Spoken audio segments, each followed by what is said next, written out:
সুদূর সাইবেরিয়া থেকে শুনছি যে সাইবেরিয়া থেকে এই পাখিগুলো শত শত মাইল পথ পাড়ি দিয়ে বাংলাদেশে আসে একটু উষ্ণতার জন্য এবং খাবারের সন্ধানে। শীতের হাত থেকে বাঁচার জন্য পাখিগুলো আমাদের দেশে আশ্রয় নেয়। সাইবেরিয়া থেকে অনেক লোক আছে যারা এই পাখিগুলো মেরে খেয়ে ফেলে। আসলে এই পাখিরা পরিবেশের ভারসাম্য রক্ষা করে। কত সুন্দর পাখি, নিজের বাড়ির উঠোন থেকে উঠোনের আকাশে এই পাখিগুলো উঠছে। এই পাখিগুলো সারাদিন খাবার খাওয়ার পর সন্ধ্যাবেলা গাছের আগায় বা বাঁশঝাড়ে এরা আশ্রয় নেয়। তো আমাদের বাড়িতে আমাদের বড় ভাইয়ের অনেকগুলো সেগুন গাছ আছে, ওই সেগুন গাছের আগায় এগুলো আশ্রয় নেয়।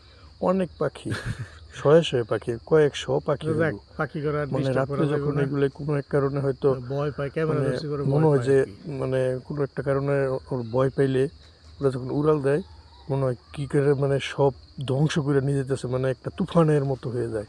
তো সুন্দর আওয়াজ হঠাৎ করে কেউ শুনলে হয়তো ভয় পেতে পারেন, কিন্তু আমরা অভ্যস্ত হয়ে গেছি। প্রায় প্রতি বছর এই পাখিগুলো আসে, এই অতিথি পাখিগুলোকে আমরা যতটা সম্ভব এদের প্রতি সহানুভূতিশীল হব। এগুলোকে মেরে দূরে খাওয়া এগুলো কথাই ওঠে না। আমাদের খাবার জন্য গৃহপালিত পশু পাখি আছে, মুরগি আছে, হাঁস আছে।